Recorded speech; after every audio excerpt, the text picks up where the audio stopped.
you're seeing this particular stock at the circuit down level. But what we have Hormaz with us to tell us what brokerages make of the correction in the broader market that we saw in the last couple of trading sessions. Hormaz, over to you.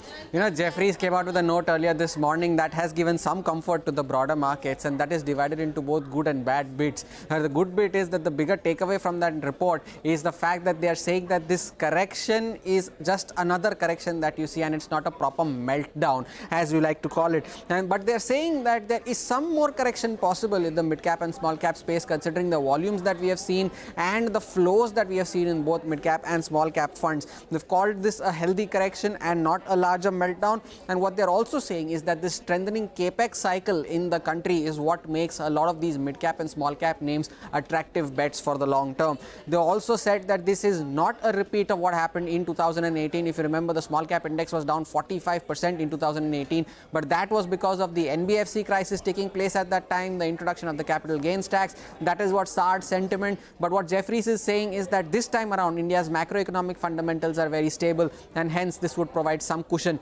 to this fall. And among the sectors, Jefferies said that they are betting on property developers, industrial and power companies, and select PSU stocks in this correction. Now, on the other hand, Kotak Institutional Equities, if you remember, they came out with a note just a couple of days ago on the PSU valuations. What they said that this correction that you have seen in the both mid-cap and small caps is insignificant compared to the returns that you have seen over the last 12 months.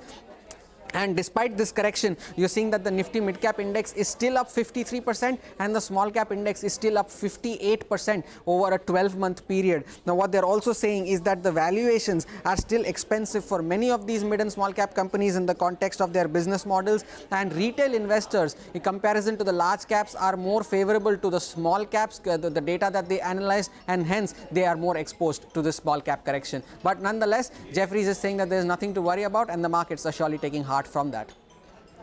That's what makes the market, right? Different opinions coming in from different brokers. Thank you, Hormaz, for getting us up to speed of what brokerages have made of this fall that we've seen in the broader markets. But it's time for our... For more news and updates, all you need to do is follow CNBC TV 18 on all of our digital platforms.